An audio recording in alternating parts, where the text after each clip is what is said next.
I think ఇదే మన ఛానల్లో second or third long video అనుకుంటా. ఇక్కడ మీకు కనిపిస్తున్నంత కూల్ గా ఏమీ జరగలేదు. అసలు ఈ మ్యారేజ్ కి రానేమో అనుకున్నాను. ఎందుకు ఏమైంది అని తెలియాలంటే ఇక్కడున్న ఫుల్ వీడియో అయితే చూసేయండి. ఈ లొకేషన్ పెట్టి ఎక్కడికి వెళ్తున్నానని అడిగిన వెంటనే అందరూ కరెక్ట్ ఆన్సర్ చెప్పారు. మీరు చెప్పింది కరెక్టే. మేమైతే పెంచలకోన వెళ్ళాము, అక్కడే మ్యారేజ్ జరిగింది. అంతా ఓకే, బట్ నేనే కొంచెం అన్కంఫర్టబుల్ గా ఉన్నాను. ఫుల్ గా వర్షం పడుతూ ఉంది. నా అవుట్ ఫిట్ ఆల్రెడీ చూసారు కదా, నాకంటే పొడుగ్గా ఉంది. అది క్యారీ చేయడమే కొంచెం ఇబ్బందిగా అనిపించింది. అండ్ ఇది ఇంకొక స్ట్రగుల్. రిమైనింగ్ లాంగ్ వీడియోలో మాట్లాడుకుందాం, వచ్చేయండి. నేను ఇలా రెడీ అవ్వడానికి మా మమ్మీ పడ్డ కష్టాలన్నీ ఇన్ని కాదు. తెలుసా తెలియక మా సోషల్ మేడం నాకు ఒక నేమ్ పెట్టారనమాట, అలకనంద అని. ఆ పేరుకైతే నేను 100% న్యాయం చేస్తాను.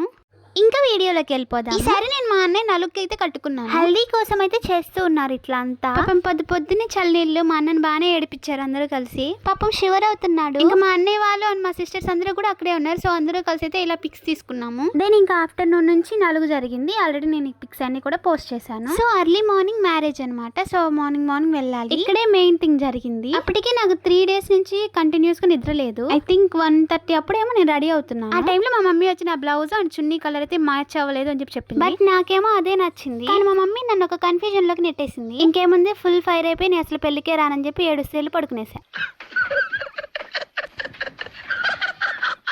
సో అలా జరిగిందనమాట. ఇంకా 2-3 hours అందరూ బ్రతిమాలారు రమ్మని. మెయిన్ రీజన్ ఏంటంటే నాకు నిద్ర లేదు. నిద్ర లేకపోతే అస్సలు ఉండలేను. సో ఆ హీట్ అంతా మా మమ్మీకి బాగా తగిలింది. అలా అలాగే ఒక 2 hours నిద్రపోయాను. వాళ్ళు ఇంకా స్టార్ట్ అవుతున్నారనే మూమెంట్ లో నిద్ర లేచాము. మళ్ళీ ఇంకొకసారి వాళ్ళు మొహమాటానికి అడిగారు. ఈసారి మాత్రం నేను కూడా వస్తానని చెప్పి రెడీ అయిపోయాను. సో అలా మ్యారేజ్ కూడా అటెండ్ అయ్యాను. అక్కడ కూడా కొన్ని ఫైర్ మూమెంట్స్ అయితే జరిగాయి. కంప్లీట్ మా అన్నయ్య మ్యారేజ్ వీడియో అంతా ఉంది నా దగ్గర. అసలు ఏమైందంటే మ్యారేజ్ టైం కి వీడియోగ్రాఫర్ ఫోటోగ్రాఫర్ రాలేదు. సో ఇంకా అందరు మొబైల్స్ ఆన్ లోనే ఉన్నాయన్నమాట. తర్వాత వాళ్ళు లేట్ వచ్చారు. మళ్ళీ కంప్లీట్ గా వాళ్ళు ఫోటో షూట్స్ అవి తీసుకున్నారు. సో ఇంకా మ్యారేజ్ లో ఉండే మ్యాండేటరీ థింగ్స్, సాంప్రదాయాలు అన్ని జరుగుతూ ఉన్నాయి. అండ్ అంతా చాలా బాగా అయితే జరిగింది. లాస్ట్ మా అన్నయ్యకి మ్యారేజ్ కూడా అయిపోయింది. సో ఇంకా మంచిగా అయితే టెంపుల్ కి వెళ్ళిపోయాం. అసలు నడవడానికి నాకు వచ్చిన తిప్పులు అవన్నీ అసలు ఎలా పోతున్నానో కూడా తెలియదు. ఒక పక్క నిద్ర వస్తుంది, కానీ టెంపుల్ లోకి వెళ్ళాలి. వెళ్ళినంత దూరం ఇదే నా డ్యూటీ. డ్రెస్ కట్టుకోకుండా అస్సలు నడవలేకపోతున్నాను. సో ఇంకా టెంపుల్ లోపలికి వెళ్ళాలి. మొబైల్స్ అయితే అలో లేదు అన్నారు. చాలా ట్రై చేశాను మొబైల్ తీసుకెళ్దామని చెప్పి, బట్ అవ్వలేదు. అప్పటికి స్టంట్ చేసి వీడియో ఆన్ చేసి మా డాడీ పాకెట్ లో పెట్టాను, అది ఆఫ్ అయిపోయింది. ఇంకా అయితే దర్శనం కూడా అయిపోయింది. ఇంకా స్టార్ట్ అవ్వాలి ఇంటికి. కాసేపైనా ఆగుతుందేమో, ఏదైనా వీడియోస్ తీసుకుందాం అనుకున్నాను. అస్సలు ఛాన్సే లేదు, పడుతూనే ఉంది. టెంపుల్ కి వెళ్ళాక ప్రసాదం తీసుకోకుండా వస్తాం. ఆ ప్రసాదం కూడా తీసుకొని వచ్చాను. ఆ పర్సనాలిటీ నేనే. ఈ వీడియోస్ చూసి మా ఫ్రెండ్స్ అందరూ పిచ్చి పిచ్చిగా నవ్వుకున్నారు, ఎందుకు డ్రెస్ అలా పట్టుకున్నా అని. సో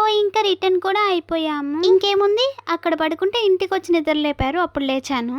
ఇదంతా ఒక బాధ అయితే ఈ ఇయర్ రింగ్స్ ఇంకొక బాధ. చూడటానికి ఎంత బాగున్నాయో అంతే బరువు ఉన్నాయి. సో సింపుల్ గా ఇదే మ్యారేజ్ వీడియో. చాలా మంది నన్ను అడిగేది బ్యాడ్ కామెంట్స్ ఏమైనా వస్తే నువ్వు ఎలా ఫీల్ అవుతావని. ఒక గుడ్ కామెంట్ చూపించినప్పుడు అన్ని పోతాయి. నచ్చినట్లయితే ఒక కామెంట్, ఒక లైక్, ఒక సబ్స్క్రిప్షన్, అంతే చాలు. ఇంకేం అడుగును. సరే మరి బాయ్.